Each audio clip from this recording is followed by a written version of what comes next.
ওমর রাদিয়াল্লাহু তাআলা আনহুর এলাকার ভিতরে তাদের একটা দেবদেবী ছিল, খ্রিস্টান ছিলেন খ্রিস্টান। যিশুর একটা মূর্তি ছিল, যিশুর মূর্তির নাক নিজেই ভেঙে ফেলেছে তিনি। নিজেই ভেঙে ফেলার পর সব সাহাবীদের কাঁধের উপরে চাপিয়ে দিয়েছে, মানে গন্ডগোল ফাসনা ফাসাদ লাগানোর ইচ্ছা। ওমর রাদিয়াল্লাহু তাআলা আনহুর কাছে বিচার দিলেন, ওমর আপনি শাসন করেন এলাকা, আর আপনার সাহাবী মানে আপনার সব বন্ধু বান্ধবগুলো বিশ্বনবীর সমস্ত সাহাবী মিলে এই যে দেখেন আমাদের ধর্ম, যিশু খ্রিস্টানের নাকটা তারা ভেঙে ফেলেছে। ওমর রে, আপনি এইটার উচিত বিচার করে দেবেন। ওমর রাদিয়াল্লাহু তাআলা আনহু ইনসাফের বিচার করতেন, সুবহানাল্লাহ বলেন।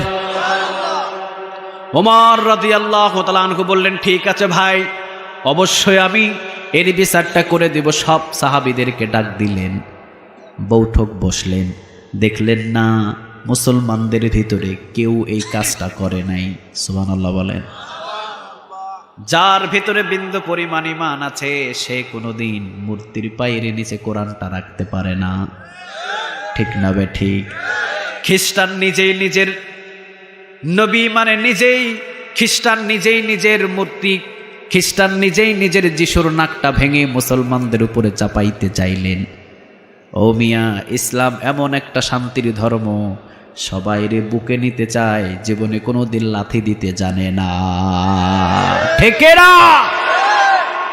ওমর রাদিয়াল্লাহু তাআলা আনহুর কাছে আসলেন, ওমর আমাদের খ্রিস্টান, আমরা জাতি হয়েছি খ্রিস্টান, এলাকার ভিতরে বসবাস করি, আপনি হলেন শাসক, আপনি এটার বিচার করে দেন। আমাদের যিশুর কেন এই নাকটা ভাঙলো আপনার মুসলমানেরা? আসলে কিন্তু মুসলমানেরা ভাঙে নাই, যে বিচার চাই ওই লোকটাই ভেঙেছে। ওমর রাদিয়াল্লাহু তাআলা আনহু সবাইরে ডাকলেন, দেখলেন না মুসলমানদের ভিতরে কেউ এই কাজটা করে নাই। তন্ন তন্ন করে 1 সপ্তাহ পর্যন্ত খুঁজলেন না। এইবার খ্রিস্টানদের বাকি লোকগুলো সবাই বলছে, ওমর আপনি যদি বিচার না করতে পারেন তাহলে আমাদের নবীর যেইভাবে নাকটা ভাঙা হয়েছে আমরাও একটা মোহাম্মদ নামের মূর্তি বানাবো, নাউজুবিল্লাহ বলেন। গন্ডগোল কেমনে বাজাই দেখেন। আমরাও একটা মোহাম্মদ নামের মূর্তি বানাবো। মোহাম্মদ নামের মূর্তি বানানোর পর ওই মোহাম্মদ নামের মূর্তির নাকটা আমরা তরবারি দিয়ে ভেঙে দেব। তোমরা আমাদের নবীর নাক ভেঙেছ, আর আমরা ভাঙবো তোমাদের নবীর নাক, শুনবা। ওমর রাদিয়াল্লাহু তাআলা আনহু হাতের ভিতর থেকে তরবারি বাহির করলেন। তরবারি বাহির করে বললেন, ভাই কে আপনাদের মূর্তির নাক ভেঙেছে? ওমর জানে না, তবে হ্যাঁ মনে করেন এই মুহূর্তে আমি আপনাদের মূর্তির নাকটা ভেঙেছি। ভাই আমার নবীর মূর্তি বানায়া নাক ভাঙার প্রয়োজন নাই। আসেন 12.5 লক্ষ বর্গ মাইলের প্রেসিডেন্ট এই ওমরের জিন্দা নাকটা আপনারা কাইটা নিয়ে চলে যান। আমার নবীর নাক ভাঙতে হবে না। ওমরের মতো একটা বীর থাকতে আমার নবীর মূর্তি বানাবে এটা হতে পারবে না। ওমরের মতো একজন শাসক থাকতে আমার রাসূলের মূর্তির নাক ভাঙবে, ওমর সহ্য করতে পারবে না, সুবহানাল্লাহ বলেন। ওমর এখানে যুদ্ধ ঘোষণা করবে না। কে আপনাদের যিশুর নাক ভেঙেছে সেটা ওমরও জানে না। তবে আপনারা বলছেন পাল্টা প্রতিশোধ নেবেন, আরেকটা মূর্তি বানাবেন, মূর্তির নাক ভাঙবেন, ওই মূর্তির নাম দিবেন আমার মুহাম্মদ, আমার রাসূলের নাম দিয়ে মূর্তি বানাবেন। ওমরের মতো আশেক থাকতে এটা সহ্য করতে পারবে না। এই জন্য মূর্তি বানানোর প্রয়োজন নাই। আসেন 12.5 লক্ষ বর্গ মাইলের প্রেসিডেন্ট ওমরের নাকটা এই তরবারি দিয়া কাইটা নিয়ে চলে যান, সুবহানাল্লাহ বলবেন না? যেই বেটা খ্রিস্টানদের মূর্তির নাক যেই বেটা ভেঙেছিলেন, লাফ দিয়ে এসে ওমরের পা জড়িয়ে ধরেছে। ওমর মিথ্যা কথা বলো কেন? ওমর তুমি কেন আমাদের যিশু খ্রিস্টানের নাকটা ভাঙবা? তুমি কেন ভাঙবা? ওমর রে, যেই নবীর জীবনের চাইতে বেশি ভালোবাসা হয়, আমি নিজেই আমার ধর্মের মূর্তির নাক আমি নিজেই ভেঙে নিজের পকেটের ভিতরে রেখে দিয়েছি, এই যে দেখেন ভাঙা অংশ। ওমর, আপনার নবীর মূর্তি বানাবো এই কথাটা শুনতেই আপনি নিজের জিন্দা নাকটা কোরবান দিতে প্রস্তুত আছেন। ওমর, আমার এই ধর্মটা আমি মানতে চাই না। যেই নবীকে জীবনের চাইতে বেশি ভালোবাসা যায় ওই নবীর জন্য আমি আজকে পাগল হয়ে গেলাম। সাথে সাথে ৫,০০০ ওই জায়গার খ্রিস্টান সবগুলো মুসলমান হয়েছে। এই ওমর হলেন সেই ওমর, জীবনে কোনো দিন কাউকে অন্যায়ভাবে কোনো কাজ করতে দেয় নাই। সুবহানাল্লাহ বলেন। নিজেই আগে সালাম দিয়ে দিলেন, সুবহানাল্লাহ বলবেন না? নিজেই আগে যুবকরে সালাম দিয়ে দিলেন, যুবক সালাম নিলেন। যুবক সালাম নেওয়ার সাথে সাথে ওমর রাদিয়াল্লাহু তাআলা আনহু হাতটা বাড়িয়ে দিলেন, হাতে হাতে মুসাবা হলো। ওমর রাদিয়াল্লাহু তাআলা আনহু বললেন, খেজুর বাগানের ভিতরে তুমি খাও কি? সুবহানাল্লাহ বলবেন না? প্রেসিডেন্টের কথাগুলো দেখেন, খেজুর বাগানের ভিতরে তুমি খাও কি? যুবকটা বললেন, আমি হাতের ভিতরে মধু আছে, এই মধুটা আমি খেজুর বাগানের ভিতরে খাই। ওমর রাদিয়াল্লাহু তাআলা আনহু বললেন, খেজুর বাগানের ভিতরে চুপি চুপি মধু খেতে হবে কেন? ঘরের ভিতরে খাইলেও তো হইতো। সুবহানাল্লাহ নাই? ওমর তো নাসরবান্দা, সুবহানাল্লাহ বলবেন না? এমন হলেন নাসরবান্দা, এমন ব্রেন ওমর রাদিয়াল্লাহু তাআলা আনহু। ওমর রে দমানোর মতো ওই যুগের ভিতরে প্রেসিডেন্ট কেউ ছিল না। রাষ্ট্রদূত আসলেন, কেমন ছিলেন ওমর চিন্তা করেন। রাষ্ট্রদূতগুলো আসলেন কে? ওমর দেখার জন্যে। বাহরাইন থেকে, কাতার থেকে, দূর দূরান্ত থেকে আসলেন ওমরকে দেখার জন্যে। রাষ্ট্রদূতগুলো এসে বললেন, ওমর কোথায়? সবাই বললেন, ওই যে ওই দিকে ওমর। সবাই বললেন, কোথায় ওমর? ওমরকে তো পায় না। ওমর থাকবে রাজপ্রাসাদের উপরে, কোথায় ওমর? তাকিয়ে দেখেন ওমর খেজুর বাগানের নিচে উত্তপ্ত বালুর উপরে শুয়ে আছে। ঘামগুলো টপ টপ টপ টপ করে বালুর উপরে পড়ছে।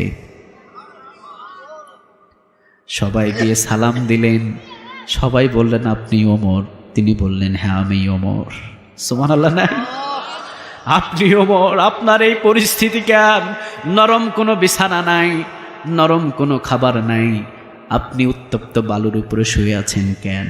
ওমর রাদিয়াল্লাহু তাআলা আনহু বললেন, 12.5 লক্ষ বর্গ মাইলের ভিতরে সমস্ত মানুষ যেদিন নরম বিছানায় ঘুমাতে পারবে, ওমরের জন্য সেই দিন নরম বিছানা হবে।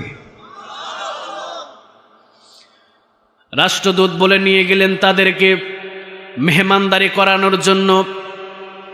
আব্দুল্লাহরে বললেন, আব্দুল্লাহ ঘরের ভিতর থেকে খাবার আনো। ঘরের ভিতর থেকে রুটি এবং জাইতুনের তেল আব্দুল্লাহ সামনে এনে দিলেন। ওমর রাদিয়াল্লাহু তাআলা আনহু বললেন, খান। ওমর হাতের ভিতরে একটা রুটি নিয়ে ওমর খাওয়া শুরু করলেন। অন্যান্য দেশের রাষ্ট্রদূতগুলো দেখলেন কি, ওমর আটাগুলো চালার পর যেই খসাগুলো থাকে ওই খসার রুটি। ওমর রাদিয়াল্লাহু তাআলা আনহু জাইতুন তেল আর খসার রুটিগুলো খাচ্ছেন। রাষ্ট্রদূতগুলো বললেন, ওমর এর চাইতে তো ভালো ভালো খাবার আপনি খেতে পারেন। আমার দেশের প্রধানমন্ত্রী যারা, তাদের খাবারগুলো কতটা রাজপ্রাসাদীয় খাবার। আমাদের দেশের রাষ্ট্রদূত কেন, আমাদের দেশের চাকরগুলো তো এইরকম খাবার খায় না। আমাদের প্রধানমন্ত্রীর চাকরেরাও তো এই খাবারগুলো খায় না। আপনি 12.5 লক্ষ বর্গ মাইলের প্রেসিডেন্ট হয়ে এই গমের ভুসির রুটিগুলো আপনি কেন খাচ্ছেন? ওমর রাদিয়াল্লাহু তাআলা আনহু বললেন, যেই দিন আমার 12.5 লক্ষ বর্গ মাইলের ভিতরে আটার রুটি আর গোস্ত খেতে পারবে, সেই দিন ওমর আটার রুটি আর গোস্ত খাবে। কারে বলে নেতা? সুবহানাল্লাহ বলবেন না? কারে বলে নেতা? ওমর রাদিয়াল্লাহু তাআলা আনহু তিনি যুবকরে সর্বপ্রথম সালাম দিলেন এবং পরিচয় দিলেন, ভাই আমি হলাম ওমর। সুবহানাল্লাহ বলবো না? ভয় পেও না, আমি হলাম ওমর। তুমি তো ইচ্ছা করলে নিজের ঘরের ভিতরে গ্লাসে করে তুমি মধু খাইতে পারতা, খেজুর বাগানের ভিতরে আসছো কেন? কি জন্যে খেজুর বাগানে আসলা? যুবকের কলিজার ভেতরে মোসাড় দিয়েছে, সর্বনাশ এইটা হলেন ওমর। ওমর তো সেই ওমর, আমাদের ছোট্ট ছোট্ট বাচ্চাগুলো যখন খাবার খায় না, ছোট্ট ছোট্ট বাচ্চাদেরকে ভয় দেখায়, খবরদার খাবার খা, বাঘ আসবে বাঘ, ভয়ে খাবার খাই, ঘুমায়া যায়। ঠিক না বে ঠিক? মক্কা এবং মদিনার ভিতরে ছোট্ট ছোট্ট বাচ্চারা যখন খাবার খেতেন না, মায়েরা বলতেন ওই যে ওমর আসতেছে, ওমর, সাথে সাথে খাবার খেয়ে ঘুমিয়ে যেতেন। যুবক ওমরের নাম শুনে কলিজার ভিতরে মোচাড় দিয়েছে, সর্বনাশ, ওমরের হাতের ভিতরে পড়েছি। আসলে তো গ্লাসের ভিতরে মদ নয়, আসলে তো গ্লাসের ভিতরে মধু নয়, গ্লাসের ভিতরে কি? সবাই বলেন গ্লাসের ভিতরে কি? যুবক মিথ্যা কথা বললেন, ওমরের হাত থেকে বাঁচতে হবে। ওমরকে বললেন, ওমর, আমার হাতের ভিতরে মধু, আমি বাগানের ভিতরে মধু খাইতেছি। ওমর বললেন, দাও, আমার হাতে দাও। সুবহানাল্লাহ নাই? দাও, আমার হাতে দাও, কোনো অসুবিধা নাই, দাও আমার হাতে। তুমি যদি মধু খাও আমি অর্ধেক খাই। সুবহানাল্লাহ বলবেন। হাদিয়া দেওয়া সুন্নাহ, তুমি অর্ধেক খাইছো, এবার আমি এক ঢোক খাই, দাও আমার হাতের ভিতরে। যুবক চুপি চুপি হাতের ভিতরে দিয়ে দিলেন, না দিলেই থাপ্পড় আছে না নাই?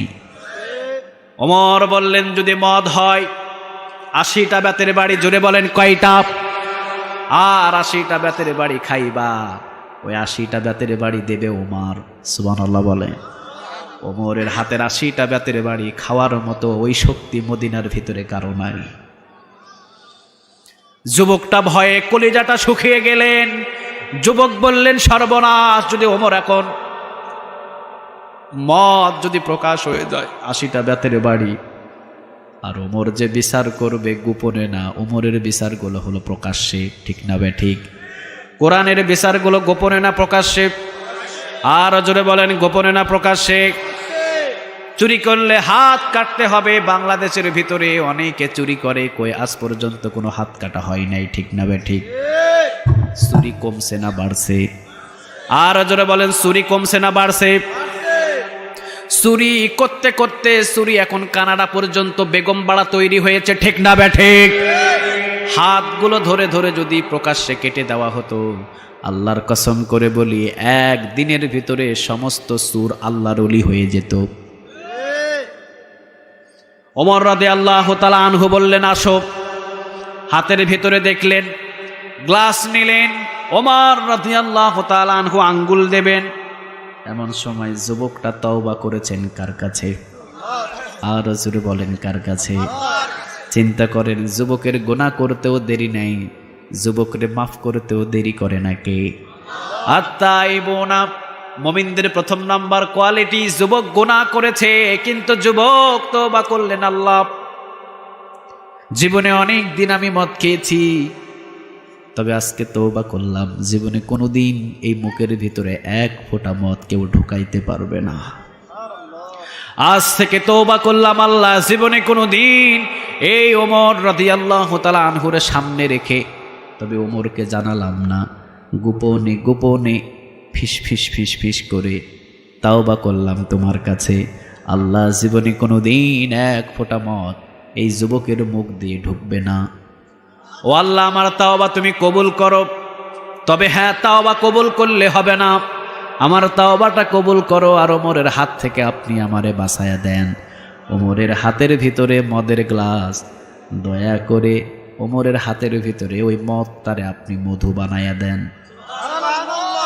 আমার তাওবা আপনি কবুল করেন। ও রব্বে কারীম, অনেক দিন গুনাহ করেছি, আজকের তাওবা আপনাকে কবুল করতে হবে।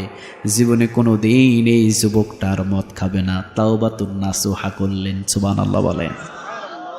মানে একবার ফিরে আসলেন, জীবনে কোনো দিন আর ওই রাস্তায় যাবে না। তাওবা করলেন, আমি জীবনে কোনো দিন এক ফোঁটা মদ খাবো না, আর ওমরের হাত থেকে আপনি আমারে বাঁচায়া দেন। যে গ্লাসটা দিয়েছি ওমরের হাতে, ওই গ্লাসের ভিতরে আছে মদ, দয়া মায়া করে ওইটারে মধু বানায়া দেন। ওমর রাদিয়াল্লাহু তাআলা আনহু হাতের ভিতরে গ্লাস নিলেন, আঙ্গুল দিলেন, নাকের কাছে নিলেন, কেমন কেমন লাগে জিহ্বার ভিতরে দিয়ে দেখেন ওমর। ওমর বললেন, আরে ভাই, জীবনে অনেক মধু খেয়েছি, তোমার এই গ্লাসের মতো এত স্বাদের মধু ওমর কোনোদিন খাই না। বিশ্বনবীজি বললেন, এই জায়গার ভিতরে আমার যতগুলো সাহাবী আছে, কিছুক্ষণের ভিতরে একজন সাহাবী এসে বসবেন, যার নাম হবে আবু যর গিফারি রাদিয়াল্লাহু তাআলা আনহু। আবু যর গিফারি রাদিয়াল্লাহু তাআলা আনহু একটু পরে বিশ্বনবীর দরবারে এসে বসলেন, পিছনে বসলেন বৃদ্ধ সাহাবী। বিশ্বনবী বললেন, আবু যর গিফারি রাদিয়াল্লাহু তাআলা আনহু সব সময় আল্লাহ রাব্বুল আলামিনের কাছে নত হয়ে থাকতেন, ছোট হয়ে থাকতেন। আল্লাহ রাব্বুল আলামিন আজকে আমাকে সুসংবাদ দিলেন, আবু যর গিফারির জন্য আল্লাহ জান্নাতটা ওয়াজিব করে দিয়েছে। ছোট হলে বড় করেন কে? আর জোরে বলেন তো দেখি কে? পৃথিবীর ভিতরে আপনি অনেক বড়, আল্লাহ যদি আপনারে বড় না করে এই বড়ত্ব দিয়ে কোনো লাভ নাই, ঠিক না বে ঠিক? আর আল্লাহ রাব্বুল আলামিন যদি আপনাকে বড় করা শুরু করে পৃথিবীর কেউ আপনারে ছোট করতে পারবে না। বড় আমরা পৃথিবীর কারো কাছে হতে চাই না, বড় হতে চায় একজনের দরবারে। বলেন তিনি কে? বিশ্বনবী বললেন, আমার আবু যর গিফারি রাদিয়াল্লাহু তাআলা আনহুর জন্য জান্নাত দুনিয়াতে থাকতেই আল্লাহ রাব্বুল আলামিন সুসংবাদ দিলেন। কি জন্য দিলেন? আবু যর গিফারি রাদিয়াল্লাহু তাআলা আনহু যখনই দুই হাত তুলতেন তখনই আবু যর গিফারি নিজের দিকে ইঙ্গিত করে বলতেন, আল্লাহ আপনি জাহান্নামের ছোট্ট যদি কোনো গর্ত থাকে এই আবু যররে দিয়া ওই গর্তটা পূরণ করে দিয়েন। কারণ এই আবু যরের জীবনে ভালো কোনো আমল নাই। এই আবু যর গিফারি রাদিয়াল্লাহু তাআলা আনহু জীবনে কোনোদিন ভালো আমল করতে পারে নাই। কি জবরদস্ত একজন সাহাবী, নিজের কতটা ছোট মনে করতেন।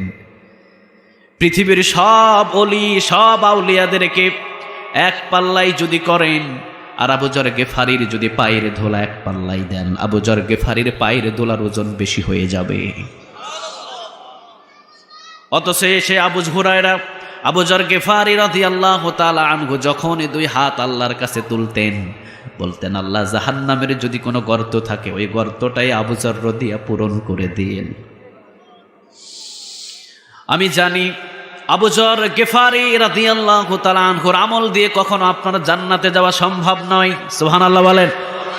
নিজেকে কত ছোট ভাবে উপস্থাপন করতেন আল্লাহর কাছে, ছোট হতেন আবু যর। আল্লাহ বললেন, আবু যর এত ছোট হোস না, যা দুনিয়ায় থাকতে তোর জান্নাতের সুসংবাদ দিয়ে দিলাম। এই জন্য ছোট হবেন, যত ছোট হবেন বলেন তো দেখি বড় করবেন কে? বিশ্বনবী বলতেন, আল্লাহ আপনি আমার নিজের চোখে আমাকে অনেক ছোট বানায়া দেন আর পৃথিবীর সব মানুষদের কাছে আমারে বড় বানায়া দেন। সুবহানাল্লাহ বলবেন না? বড় বানায়া দিয়েছেন কে? আরো জোরে বলেন কে? এলাকার ভিতরে হাজী সাহেব যারা আছে মদিনার পাশে 1 মিনিটের জন্য দাঁড়ানোর ক্ষমতা নাই, ঠিক না বে ঠিক? 1 মিনিট আপনি দাঁড়াতে পারবেন না। হাজার হাজার মানুষ লাইন ধরে আছে, ওই মহামানবের কবরে শুধু 1 মিনিট দাঁড়াবে, সুযোগ নাই। সুবহানাল্লাহ বলবেন না? নিজের গোলাম বলতেন বিশ্বনবীজি, গোলাম ইন্নী আব্দুল্লাহ, আল্লাহ আপনি আপনার গোলাম। আল্লাহুম্মা ইন্নী আব্দুক, ও আল্লাহ বান্দার ঘরের গোলাম, বান্দির ঘরের গোলাম, আমার 14 গোষ্ঠী গোলাম। বিশ্বনবীজি যখনই গোলাম বলে পরিচয় দিতেন আল্লাহ রাব্বুল আলামিন আরশে আজিম থেকে হাসতেন আর বলতেন, হাবিব জান আমি আপনারে হাবিবুল্লাহ বানায়া নিলাম। আপনি বলছেন আপনি অনেক ছোট, না নবী আপনি ছোট না, আপনারে আমি হাবিবুল্লাহ উপাধি দিলাম, মানে আপনি আমার বন্ধু। বন্ধুটা কার? আর জোরে বলেন তো দেখি কার? এই জন্য খবরদার, জীবনে কোনোদিন বড় হবেন না, সব সময়ের জন্য ছোট হয়ে থাকবেন। ছোট হলে বড় করেন কে? আর জোরে বলেন কে? আমরা তো এখন অহংকারে ফেটে যাই, ঠিক না বে ঠিক? ছোট্ট খাট্ট একটু ক্ষমতা পাইলে অহংকার। কয়েকদিন আগে প্রতিমন্ত্রী ডক্টর মোরাদ হাসান কত অহংকার করে আঙ্গুল ঝুঁকিয়ে ঝুঁকিয়ে ইসলামকে নিয়ে, আল্লামা সাইদি সাহেবকে নিয়ে, মিজানুর রহমান আজহারিকে নিয়ে উল্টা পাল্টা যতগুলো কথা বলেছে, বলেন তো দেখি বাংলার জমিনের ভিতরে শাইস্তা করেছেন কে? সেকেন্ড তো দেরি লাগে না, ঠিক না বে ঠিক? বাংলাদেশ থেকে বিদেশের জমিনে গেলেন, বিদেশে বাধা দিয়ে দিলেন, এইগুলা এক একটা লাঞ্ছিত, ঠিক কিনা? আল্লাহ বললেন কোরআনের উপরে হাত আনবি, ইসলামকে নিয়ে উল্টা পাল্টা কথা বলবি, জীবনে কোনোদিন দুনিয়াতে সম্মানিত হতে পারবি না। বেইজ্জত করবে কে? ইসলামের জন্য যখন এ কাজ করবেন তখন সম্মানিত বানায়া দিবে কে? আর জুড়ে বলেন তো দেখি কে? রাসূলের রওজার পাশে দুইজন মানুষ এখনো শুয়ে আছে, যার নাম হলেন একজন আবু বকর আর একজন ওমর। এমনি এমনি শুই নাই, সম্মান দিয়েছেন কে? ইসলামের জন্য কত কষ্ট করলেন তারা। কোরআনের জন্য আপনি সময় দেবেন, ইসলামের জন্য যখনই আপনি সময় দেবেন আপনার সম্মানটা বাড়াইয়া দেবে কে? বিশ্বনবীর রোজার পাশে দুইজন ব্যক্তি এখনো শুয়ে আছে, সুবহানাল্লাহ বলবেন না? আবু বকর সিদ্দিক রাদিয়াল্লাহু তাআলা আনহুর জায়গা হলেন, এরপরে ওমর রাদিয়াল্লাহু তাআলা আনহুর জায়গা হলেন। এখনো পর্যন্ত একটা জায়গা খালি আছে, তিনি হলেন হযরত ঈসা আলাইহিস সালামের জন্যে, তেনার জন্য ওই জায়গাটা খালি আছে। সুবহানাল্লাহ বলবেন না? বলেন তো দেখি, কোরআনের জন্য ইসলামের জন্য যখনই আপনি সময় ব্যয় করবেন আপনার সম্মান মর্যাদা বাড়াইয়া দিবে কে? আর ইসলামকে নিয়ে কোরআনকে নিয়ে আজে বাজে কথা বলবেন, বেইজ্জত করবে কে? এই জায়গায় আমরা যারা বসেছি অন্য কোনো স্বার্থের জন্য নয়, একটাই স্বার্থ হলো কোরআন থেকে কথা শোনা, ঠিক না বে ঠিক? অন্য কোনো স্বার্থ আছে? কথা বলেন, আছে? আছে একটাই স্বার্থ, কোরআন থেকে কিছু কথা শুনতে চাই, ঠিক কি না? বিশ্বনবীজি বললেন যখনই কোরআন থেকে কোনো আলোচনা একটা বান্দা 1 ঘন্টা শুনবে, জোরে বলেন কয় ঘন্টা? আল্লাহ রাব্বুল আলামিন খুশি হয়ে তার আমল নামার ভিতরে 500 কবুল হওয়া নফল নামাজের নেক জমা করে দেবে। জানতো দেখি একটা দোকানেতে বসে থাকেন, কয় ওয়াক্ত নামাজের নেক পাবেন? পাওয়া যাবে? কথা বলেন, পাওয়া যাবে? কোরআনের জন্য 1 ঘন্টা ব্যয় করবেন, তিরমিজির বর্ণনা। কোরআনের জন্য যদি আপনি 1 ঘন্টা ব্যয় করেন, বিশ্বনবীজি বললেন কবুল হওয়া 500 নফল নামাজের নেক আমল নামায় জমা করে দিবে কে? অন্য বর্ণনায় আসলেন 60 বৎসর পর্যন্ত যদি একটা মানুষ 60 বৎসর পর্যন্ত যদি একটা মানুষ জীবিত থাকাকালীন নফল ইবাদত করে, যতগুলো নেকের পাহাড় বানাতে পারবে, একটা রাতের বেলা কোরআন নিয়ে কিছু সময় বিশ্লেষণ করার কারণে 60 বছরের নফল ইবাদতের নেক তার আমল নামায় জমা করে দিবে কে? সহিহ বুখারীতে হাদিসটি এসেছে, যারা রাতের বেলা কোরআন নিয়ে বসবে তাদেরকে নিয়ে আল্লাহ ফেরেশতাদের সামনে আলোচনা করবে। সুবহানাল্লাহ বাড়িতে গিয়ে বললেন। মুসনাদে আহমদে যে হাদিসটি এসেছে, বিশ্বনবী বললেন কোরআন নিয়ে যখন জমিনের উপরে বসবে, জমিন থেকে যখন এই বান্দাগুলো বাহির হয়ে যাবে, জমিনটাকে ত্যাগ করতে দেরি, পিছনের গুনাহ মাফ করতে আল্লাহ দেরি করবে না। এই সামিয়ানা থেকে বাহির হবেন, জীবনের গুনাহ মাফ করে দিবে কে? আরেকটা বর্ণনায় কিয়ামতের ময়দানে যেই জায়গায় বসেছেন এই মাটিটা কিয়ামতের ময়দানে সাক্ষ্য দেবে। সুবহানাল্লাহ বলবেন না?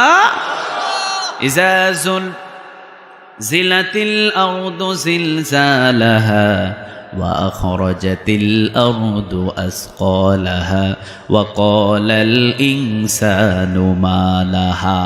সুবহানাল্লাহ বলে। এই জমিনটা কথা বলবে কার সাথে? সবাই বলেন তো দেখি কার সাথে? এই জমিনকে কথা বলার জন্য জবানটা দিয়ে দিবেন কে? এই জমিন সেই দিন সাক্ষ্য দিবে, আল্লাহ আমার উপরে বসে 2 ঘন্টা কোরআন শুনেছিল। সুবহানাল্লাহ নাই? একটাই কথা, ইন্নাহু লাকুরআনুন কারীম। এই কোরআনটা হলো সম্মানিত কিতাব, যে কোরআনের জন্য সময় ব্যয় করবে তাকেও সম্মান দিবে কে?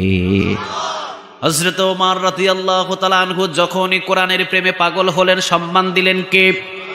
আর জোরে বলেন তো দেখি কে? আবু জেহেল বললেন, কে আছে মক্কার ভিতরে মুহাম্মাদের গর্দান এনে দিতে পারবে? নাউজুবিল্লাহ বলেন। মুহাম্মাদের মাথা থেকে গর্দান যে এনে দিতে পারবে, 100টা লাল উট তাকে উপহার দেওয়া হবে। 25 বছরের ওমর বসে আছেন। ওমর বললেন, আবু জেহেল তোমার উট তোমার কাছেই রেখে দাও, আগামীকাল কাজটা আমি করে দেব, কোনো উট লাগবে না।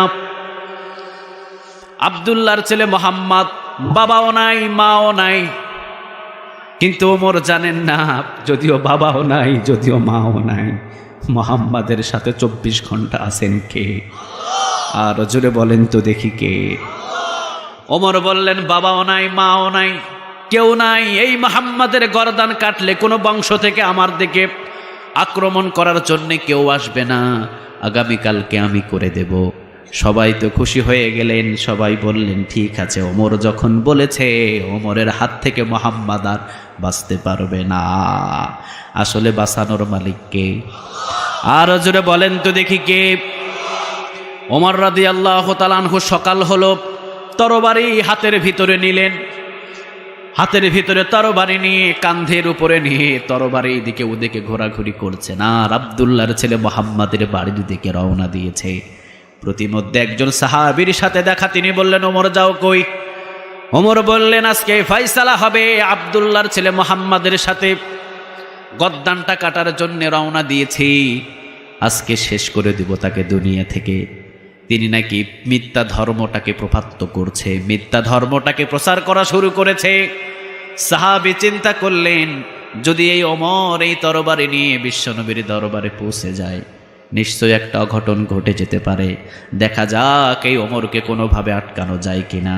ওমরের সামনে বললেন, ওমর তুমি এত বীর, 25 বছর বয়সে মক্কার ভিতরে তুমি চ্যাম্পিয়ন হয়েছো যুদ্ধ করে, এত বড় চ্যাম্পিয়ন হয়েছ, নিজের ঘরের খবরটাও তুমি রাখতে পারো না। তোমার বোন তো ফাতিমা, সেই তো কোরআনের জন্য পাগল হয়ে গেছে, নিজের ঘরটাকেই তো সামলাতে পারো নাই। হাত থেকে তরবারি নামলেন। ওমর বললেন, যদি কথাটা সত্য হয় তুমি বেঁচে যাবা, আর যদি মিথ্যা হয় ওমরের তরবারি থেকে তোমার কেউ বাঁচাইতে পারবে না। রওনা দিলেন বিশ্বনবীর দরবারে নয়, এখন রওনা দিলেন নিজের ঘরের দিকে, মানে বোনের ঘরের দিকে। দরজা খুলতে বললেন, ফাতেমা দরজা খোলো, মানে বোন দরজা খোলো। ওমরের বোন ছিলেন, নাম ছিলেন ফাতিমা। বললেন, ফাতিমা দরজা খোলো। ফাতিমা দরজা খুলতে একটু দেরি করলেন। ভিতরে কোরআনের তালিম হলো। চলে গেলেন একজন সাহাবী অন্য ঘরের দিকে। ফাতিমা এসে দরজা খুললেন। ওমর রাদিয়াল্লাহু তাআলা আনহুর ঘাম টপ টপ টপ টপ করে পড়ছে। বললেন, ফাতিমা ঘরের ভিতরে কি তেলাওয়াত করেছিলি? কি জানি একটা গুনগুন আওয়াজ শুনলাম। বোন বললেন, না ভাই, তেমন তো কোনো কিছু তেলাওয়াত করি নাই। কিন্তু ওমর দেখতে পেলেন একটা টুকরা পড়ে আছে, ধরতে গেলেন। বোন ওমরে ধরার আগে বোনটাকে ঝাপটে করে তেলাওয়াতের কোরআনটা উঠায়া নিলেন। ওমরের বোন ফাতিমার ইমানটা দেখেন। তিনি বললেন, খবরদার ভাই, এইটা হলো পবিত্র কোরআন। ইন্নাহু লাকুরআনুন কারীম ফি কিতাবিম মাকনুন লা ইয়ামাসসুহু ইল্লাল মুতাহহারুন। পবিত্র কোরআনটাকে যদি টাচ করতে চাও, ওযুর দরকার আছে না নাই? আপনাকে ওযু করতে হবে, আপনাকে পবিত্র হতে হবে। আপনি হলেন অপবিত্র। কেন বলল ওমরকে অপবিত্র? বলার সাথে সাথে হাত দিয়ে ফাতেমার গালের উপর একটা মারলেন থাপ্পড়। থাপ্পড় মারলেন, ঘুষি মারলেন, ঠোঁট কেটে টপ টপ টপ টপ করে রক্ত পড়ছে। বোনের জামাইকে ধরলেন, কলার ধরলেন, আঘাত করলেন, তরবারের উল্টা পিঠ দিয়ে আঘাত করলেন। একের পর এক আঘাত করে দুইজনকে শুইয়ে ফেলেছে। ওমর রাদিয়াল্লাহু তাআলা আনহু তো এমন বীর ছিলেন, 50 জন রে হালি মনে করতেন না। সুবহানাল্লাহ বলবেন না? এলাকার ভিতরে হালি কয়টা হয়? 4টা হালি। ওমর বলতেন, 50 জন কাফের রে এই ওমর একটা হালি মনে করে না। সুবহানাল্লাহ বলবেন না? উল্টা পিঠ দিয়ে আঘাত করলেন, বোনের উপরে আঘাত করলেন, জামাইয়ের উপরে আঘাত করলেন। আঘাত করতে করতে বোনের দিকে নজর করে দেখলেন মাথা ফেটে, গাল ফেটে রক্তগুলো টপ টপ টপ টপ করে পড়ছে। ফাতিমারে চিনাও যায় না। কোরআনের জন্য সর্বপ্রথম রক্ত ঝরলেন এই ওমরের বোন ফাতিমা। সুবহানাল্লাহ। শহীদ হয়েছিলেন আরেকজন নারী, নাম হলেন সুমাইয়া রাদিয়াল্লাহু তাআলা আনহা।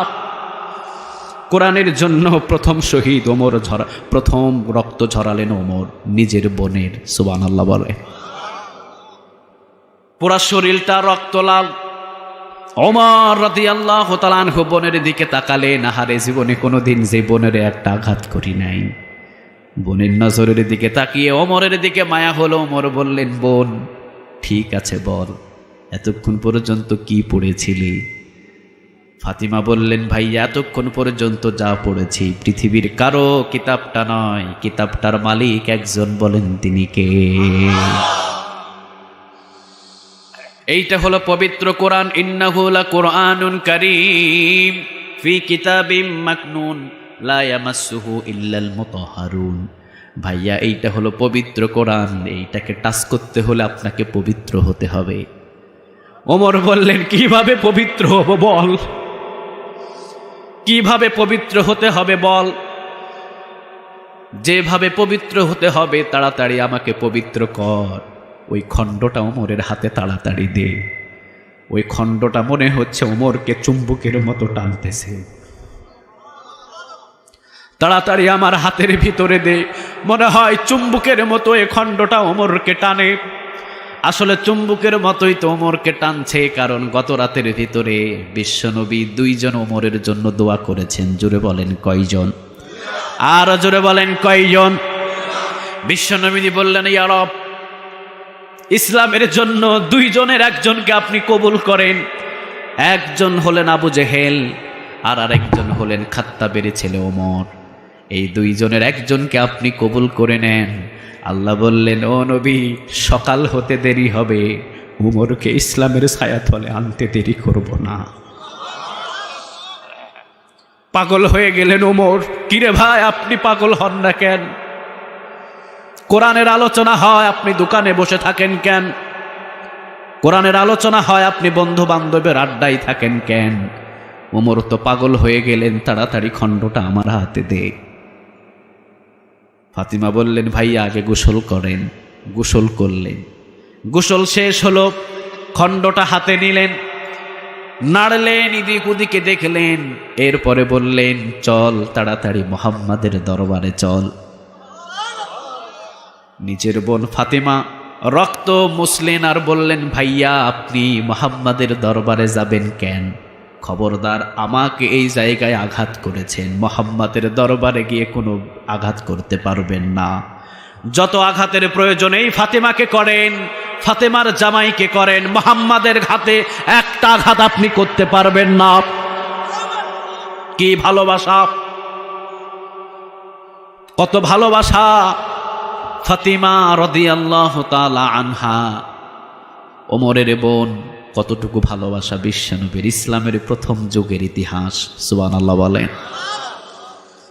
তিনি বললেন, না, মুহাম্মাদের দরবারে আমারে নিয়ে চল।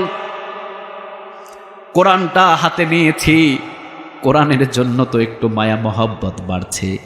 বোন রে, যেই কোরআনটা যেই মানবের উপরে নাজিল হয়েছে, মানবরে একটু সামনে থেকে দেখতে চাই। রওনা দিলেন, হাতের ভিতরে তরবারি, তরবারি এখনো পর্যন্ত কান্ধের উপরে।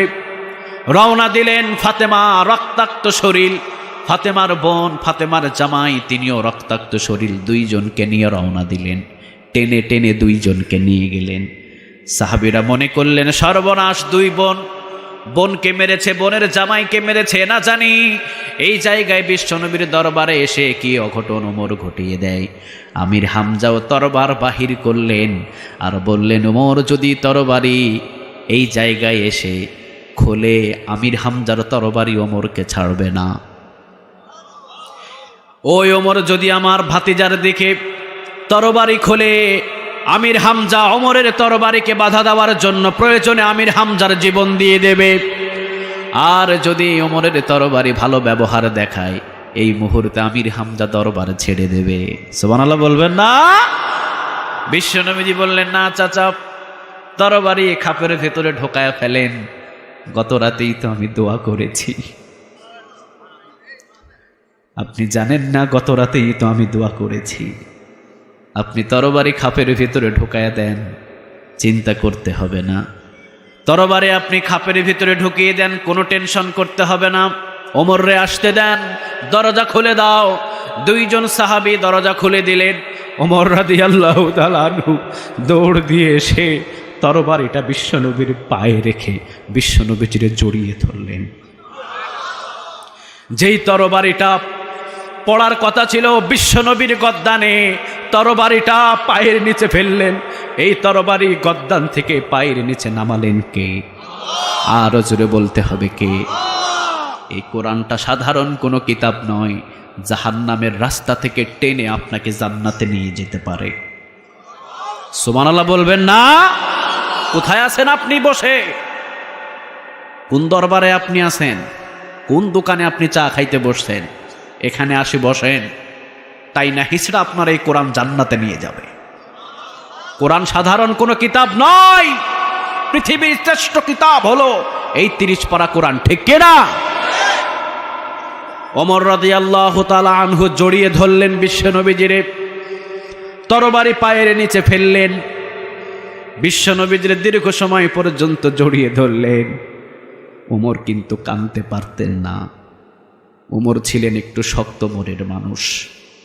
বিশ্বনবীজি বলতেন, আরহামু উম্মতি বিউম্মতি আবু বকর, আমার নরম মানের সাহাবী হলেন আবু বকর, ওয়া আশাদ্দুহুম ফি আমরিল্লাহি ওমর, আর গরম মানের সাহাবী তার নামটা হলেন হযরত ওমর।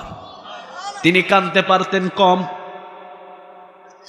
কলিজার ভিতরে শুধুমাত্র রাগ ছিল, রাগে সব সময়ের জন্য তিনি গড়গড় করতেন। সুবহানাল্লাহ বলেন। বিশ্বনবীজিরে জড়িয়ে ধরলেন, তিনি কান্না শুরু করলেন। বিশ্বনবীজি সেই দিনই বললেন, ইজলাইজে ওমর, একটু শান্ত হও, ওমর একটু শান্ত হও। ওমর বললেন, ও নবী, যেই কাজটা করার জন্য আমি এসেছিলাম আপনি মনে হয় জানেন না। ইন্নী আরা মা লা তারাউন। বিশ্বনবীজি বলতেন, ওমর, রাসূলের কাছে কোনো জিনিস গোপন থাকে না। তুমি আসছিলে আমার গদ্দান কাটার জন্য, যেই তরবারি আমার গদ্দান কাটার জন্য এসেছে, ওমর রে, ওই তরবারিটা আমার পায়ের নিচে ফেলেছে, ওইটার নামই হলো আল্লাহ। ওইটার নামই কে? আরো জোরে বলেন তো দেখি কে? ওমর রাদিয়াল্লাহু তাআলা আনহু বললেন, ও নবী, আর দেরি করতে চাই না, পড়িয়ে দেন লা ইলাহা ইল্লাল্লাহু মুহাম্মাদুর রাসূলুল্লাহ। ওমর রাদিয়াল্লাহু তাআলা আনহু বললেন, ও নবী, আপনি বলেন তো দেখি, আমার রব, যাকে আমি রব হিসাবে মানেছি, তাতে কি কোনো সন্দেহ আছে? আপনারা বলেন সন্দেহ আছে। আর জোরে বলেন সন্দেহ আছে। বিন্দু পরিমাণ কোনো সন্দেহ নাই, ঠিক না বে ঠিক? ওমর রাদিয়াল্লাহু তাআলা আনহু বললেন, নবী, যেই রবকে আমি ওমর রাদিয়াল্লাহু তাআলা আনহু রব হিসাবে স্বীকার করেছি, বলেন তো দেখি ও নবী, ওই রবের ভিতরে কোনো সন্দেহ আছে? বিশ্বনবীজি বললেন, না রে ওমর, পৃথিবীর সব প্রতিমার ভিতরে ভেজাল, একজন রব, তিনি হলেন আল্লাহ, তার ভিতরে বিন্দু পরিমাণ কোনো সন্দেহ নাই। ওমর রাদিয়াল্লাহু তাআলা আনহু বললেন, যেই কোরআন আপনার জবান থেকে শুনি, বলেন তো দেখি এই কোরআনের ভিতরে কোনো সন্দেহ আছে নাকি? বিশ্বনবীজি বললেন, না রে ওমর, এইটাই হলো সত্য কিতাব, এর ভিতরে কোনো সন্দেহ নাই। এইবার বিশ্বনবী সাল্লাল্লাহু আলাইহি ওয়াসাল্লামের দরবারে ওমর বললেন, আপনি কি সত্য নবী? কোনো সন্দেহ আছে নাকি? বিশ্বনবীজি বললেন, না ওমর, আমার ভিতরেও কোনো সন্দেহ নাই, কোনো ধরনের সন্দেহ নাই। ওমর বললেন, সব যদি সত্য হয়, এই বিষয়গুলো গোপন থাকবে কেন? গোপন থাকবে কেন এই বিষয়গুলো? এই বিষয়গুলো এখন প্রচার হবে, প্রকাশ্যে প্রচার করতে হবে। বিশ্বনবীজি বললেন, ওমর, গন্ডগোল ফাসাদ বেড়ে যাবে। ওমর বললেন, ও নবী, গন্ডগোল যে বাদাইতে আসবে, ওমরের তরবারি তাকে ছাড়বে না। কে আসবে গন্ডগোল বাজাতে বলেন? ভাই, স্টেজে কথা হবে না, স্টেজে শুধু ইশারা ইঙ্গিতে কথা বলেন। কে গন্ডগোল বাজাতে আসবে? ও নবী, যেই তরবারি এসেছিল আপনার গদ্দান কাটার জন্য, ওই তরবারি আজ থেকে ইসলামের জন্য হাতে নিলাম। আসলে ওমরের মতো একজন বীরকে কবুল করলেন কে? আর জোরে বলেন তো দেখি কে? ওমর রাদিয়াল্লাহু তাআলা আনহু বললেন, সব যদি সত্য হয়, সত্য কথা গোপন থাকবে কেন? সত্য কথাগুলো প্রকাশ হবে, মক্কার চত্বরের ভিতরে এই ওমর ভাষণ দেবে, দেখি কোন কাফেরের বুকের পাটা আছে, ওমরের সামনে আসুক। সুবহানাল্লাহ। বিশ্বনবীজি এখনো পর্যন্ত অনুমতি দিলেন না। জিবরিল আলাইহিস সালাম বললেন, অনুমতি দিয়ে দেন, কোনো ধরনের প্রবলেম হবে না, কোনো ধরনের প্রবলেম হবে না, দিয়ে দেন। কারণ ও নবী, আপনি জানেন না এমন একজনকে ইসলামের জন্য কবুল করে নিয়েছেন। বিশ্বনবীজি পরবর্তীতে বললেন, ওমর হলেন এমন সাহাবী, লাউ কানা নাবিয়্যুম মিন বা'দি লাউ কানা ওমর। আমি বিশ্বনবীর পরে যদি আরেকজনকে নবী হিসাবে দুনিয়াতে পাঠানো হতো, আমার আল্লাহ ওমরকে নবী হিসাবে পাঠিয়ে দিতে। ও বিশ্বনবীজি বললেন, ঠিক আছে ওমর, যাও 40 জনের কোটা, 40 জন সাহাবী আছে, এই 40 জন রে নিয়ে যাও। ওমর রাদিয়াল্লাহু তাআলা আনহু ডান দিকে 20 জন দিলেন, বাম দিকে 20 জন দিলেন, দিয়ে ওমর ভেগে চলে গেলেন। ওমরকে এইরকম, হ্যাঁ, ডান দিকে 20 জন, বাম দিকে 20 জন, ওমর পালাই চলে গেছে। ওমরকে এইরকম, কথা বলেন, এইরকম। এইটা ভাগন না বেটা না? সুবহানাল্লাহ বলে। এটা ভাগন না বেটা না? ডান দিকে দিলেন 20 জন, বাম দিকে দিলেন 20 জন। ওমর রাদিয়াল্লাহু তাআলা আনহু বললেন, কোনো ধরনের প্রবলেম নাই, তোমাদের এই 40 জনকে নিয়ন্ত্রণ অর্থাৎ চতুর্দিকে নিরাপত্তা দেওয়ার জন্য ওমর 24 ঘন্টা প্রস্তুত। দেখি কার বাপের বেটা আছে, কোন দিক থেকে আক্রমণ করে। সুবহানাল্লাহ বলবেন না? ওমর বললেন, ডান দিক থেকে আক্রমণ করলে ওমর এইটার প্রতিবাদ করবে, বাম দিক থেকে করলেও প্রতিবাদ করবে, সামনের দিক থেকেও করলে প্রতিবাদ করবে, পিছন থেকে করলেও প্রতিবাদ করবে। ওমর রাদিয়াল্লাহু তাআলা আনহু মক্কার চত্বরের কাছাকাছি গেলেন, পিছন থেকে সামনে গিয়ে দৌড় দিয়ে ওমর রাদিয়াল্লাহু তাআলা আনহু 40 জন রে নিয়ে একটা তাকবীর দিয়ে দিলেন, লিল্লাহে তাকবীর, লিল্লাহে তাকবীর। তাকবীরটা দিয়ে দিলেন ওমর রাদিয়াল্লাহু তাআলা আনহু মক্কার চত্বরের ভিতরে। মক্কার আনাচে কানাচে যত কাফের ছিল, সব কাফের গুলো দৌড় দিয়ে এসেছে, দরজা খুলে বল্লম নিয়ে বাহির হয়েছে। সামনে দেখে ওমর, বল্লমটা কাঁপতে কাঁপতে মাটিতে পড়ে গেছে, পিছন দিক দিয়ে ভেগে গেছে, কাফের সামনে আসার ক্ষমতা নাই। জানালা খুললেন, তীর ধনুক নিলেন, মারবে। কে মক্কার চত্বরের ভিতরে আল্লাহর ধ্বনিতে তাকবীর দেয়? কার এত বড় সাহস? জানালা খুলেই দেখলেন ওমর, তীর হাত কাঁপতে কাঁপতে পড়ে গেছে। যেইভাবে পিছন দিকে টেনেছিলেন, পিছন দিকে টেনেই ছেড়ে দিয়েছেন, সামনে যাওয়ার তীরের ক্ষমতা নাই। মক্কার চত্বরের ভিতরে ওমর রাদিয়াল্লাহু তাআলা আনহু যখনই তাকবীর দিলেন, আবু জেহেল দৌড় দিয়ে আসলেন। কার এত বড় বুকের পাটা? মক্কার চত্বরের ভিতরে এসে আল্লাহর ধ্বনিতে তাকবীর দেয়। দৌড় দিয়ে এসে দেখেন সামনে ওমর, এমন ভাবে ব্রেক করলেন, টায়ার পোড়া গন্ধ ছুটে গেছে। হার্ড ব্রেক করলে ওই জায়গায় টায়ার পোড়া গন্ধ ছোটে কি ছোটে না? এমন ব্রেক করলেন, আবু জেহেল ওমর রে দেখে সর্বনাশ, যারে পাঠালাম গর্দান কাটার জন্যে, হে দেখি এখন আল্লাহর তাকবীর দেয়। সেকেন্ডের ভিতরে কবুল করেন কে? আর জোরে বলেন তো দেখি কে? ও ভাই, দোকানে বসে থাকলে খবরদার, ওমরের মতো হেদায়েত আপনি পাবেন না। কোরআনের ময়দানে বসতে দেরি, একটা ওসিলাই হেদায়েত দান করে দিতে পারে কে? হেদায়েতের মালিক পৃথিবীর কেউ নয়, হেদায়েতের মালিকটা কে? আর জোরে বলেন তো দেখি কে? ওমর রাদিয়াল্লাহু তাআলা আনহু কানি চোখ দিয়ে দেখলেন আবু জেহেল দাঁড়িয়ে আছে। 40 জনকে নিয়ে ওমর মক্কার চত্বরের ভিতরে গেলেন, মক্কার দরজার কাছে গেলেন। মক্কার দরজার কাছে যে ওমর রাদিয়াল্লাহু তাআলা আনহু 40 জনরে সামনে নিলেন, কিন্তু মক্কার চত্বরে তো 40 জন নয়, হাজার হাজার কাফেরগুলো এই 40 জনকে ঘেরাও করেছে। ওমর রাদিয়াল্লাহু তাআলা আনহু উঁচু একটা জায়গায় উঠলেন, হাতের ভিতরে তরবারি নিলেন, 3টা ঘোষণা দিলেন। জোরে বলেন কয়টা? আরো জোরে বলতে হবে কয়টা?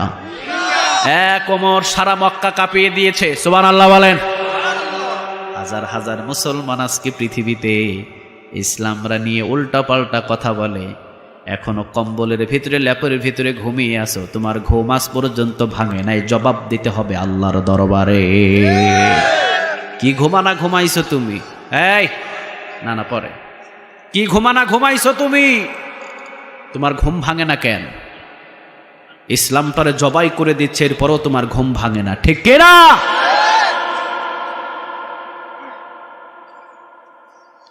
ওমর রাদিয়াল্লাহু তাআলা আনহু ঘোষণা দিলেন তিনটা, জোরে বলেন কয়টা? আরো জোরে বলতে হবে কয়টা? হাতের ভিতরে তরবারি নিলেন, উঁচু একটা জায়গায় উঠলেন। উঁচু জায়গায় উঠে ওমর রাদিয়াল্লাহু তাআলা আনহু এই তরবারি নিয়ে বললেন, এই তরবারি গিয়েছিল আব্দুল্লাহর ছেলে মুহাম্মাদের গর্দান কাটার জন্যে, কিন্তু আজ থেকে এই তরবারি ইসলামের পক্ষে কাজ করবে। তিনটা ঘোষণা দিলাম এই ওমর। ঘোষণা হলেন কয়টা? আরো জোরে বলেন তো দেখি কয়টা? আজ যদি পৃথিবীর ভিতরে সমস্ত মুসলমান এক কাতারে এসে ওমর রাদিয়াল্লাহু তাআলা আনহুর ওই ঘোষণা যদি আবার ছাড়তেন, আল্লাহর কসম করে বলি নাস্তিকের বাচ্চাগুলো ইন্দুরের গর্তটা খুঁজে পেত না।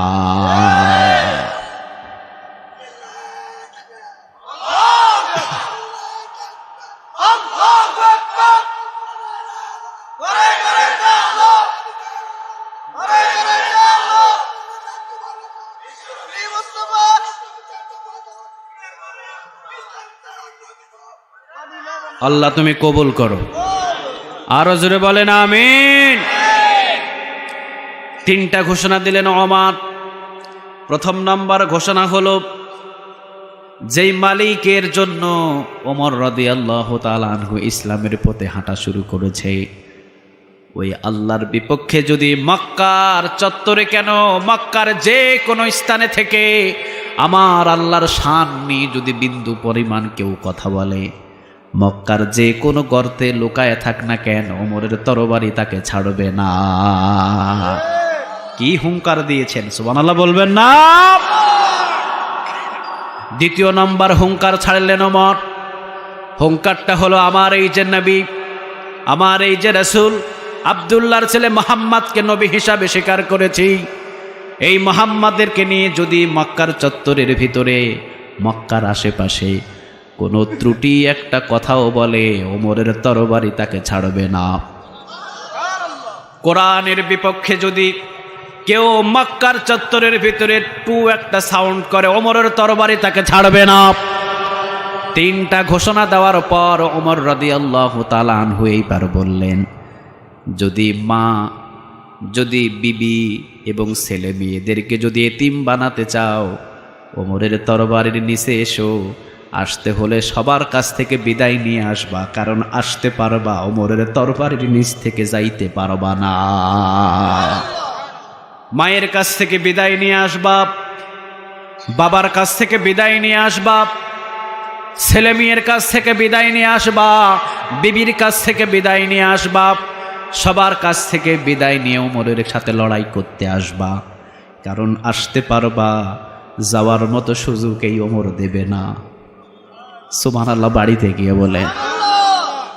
বিশ্বনবী সাল্লাল্লাহু আলাইহি ওয়াসাল্লাম বললেন, ওমর তুমি তো শুধু ওমর নয়, তুমি তো শুধু ওমর নয়, তুমি তো ওমরে ফারুক। সুবহানাল্লাহ। বিশ্বনবী উপাধি দিয়ে দিলেন, ওমর তুমি তো শুধু ওমর নয়, তুমি তো শুধু ওমর নয়, তুমি হলেন ওমরে ফারুক। সত্য এবং মিথ্যার পার্থক্যকারী ওমর তুমি, আমার আল্লাহ তোমাকে কবুল করেছে। ও মিয়া, একটা ওমর সারা মক্কা মদিনার এটারে নাড়া দিয়ে ফেলেছে। সুবহানাল্লাহ বলবেন না? যুবকদের ইতিহাস জানতে হবে, ইসলামের জন্য আরো আকর্ষণ হতে হবে, ইতিহাস জেনে জেনে ইসলামের পথে আরো যত্নবান হতে হবে। আমাকে গালি দাও কোনো অসুবিধা নাই, আমার বাবারে গালি দাও কোনো অসুবিধা নাই, কিন্তু খবরদার আমার রাসূলকে গালি দিলে জিহ্বাটা রাখা হবে না, আমার কোরআনকে নিয়ে গালি দিলে তাকে ছাড়া হবে না, আমার আল্লাহর শানে কথা বললে তাকে ছাড়া হবে না। ঠিক না বে ঠিক? আমারে গালি দাও, নো প্রবলেম, কিন্তু কোরআন রে নিয়ে কথা বলবা, কোনো ছাড় নাই। ইসলাম রে নিয়ে কথা বলবা, কোনো ছাড় নাই। বাংলাদেশটাকে নিরাপত্তায় রাখার জন্য রেখেছেন পুলিশ, র্যাব, আর্মি। ইসলামটাকে পাহারা দেওয়ার জন্যে সারা ওয়ার্ল্ডের ভিতরে এক একটা মুসলমানদেরকে আল্লাহ তৈরি করেছে। চিল্লা বলো ঠিক কিনা? আমরা হলাম ইসলামের পাহারাদার। আমরা কিসের পাহারাদার? কথা কন না কেন? কিসের পাহারাদার? এই পাহারাদার বানিয়েছেন কে? আরো জোরে বলতে হবে কে? অতএব আমরা বলতে চাই, সাবধান করে কয়েকটা কথা বলতে চাই। যদি সাহস থাকে টকশোর ভিতরে, যদি সাহস থাকে পুলিশ পাহারা দিয়ে, র্যাব পাহারা দিয়ে অন্য কোন স্থানের ভিতরে ইসলামকে নিয়ে বাজে মন্তব্য করো না। যদি সাহস থাকে ফরিদগঞ্জের জমিনে এসে কোরআনের বিপক্ষে ইসলামকে নিয়ে একটা কথা বলো, পিটার চামড়া নিয়ে ঢাকা শহরে যাইতে পারবা না।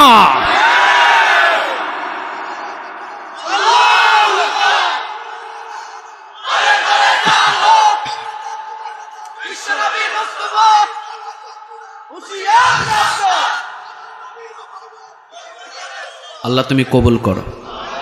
আরো জোরে বলেন আমিন। তাহলে ওমরকে এই কোরআনের জন্য কবুল করলেন কে? আরো জোরে বলেন তো দেখি কে? ওমরের সম্মান কম না বেশি? এই সম্মানটা দিলেন কে? বিশ্বনবী দুনিয়া থেকে বিদায় হলেন, আবু বকরকে ক্ষমতার চেয়ারে বসালেন কে? আবার আবু বকর যখন বিদায় নিলেন, ওমর রে বসালেন কে?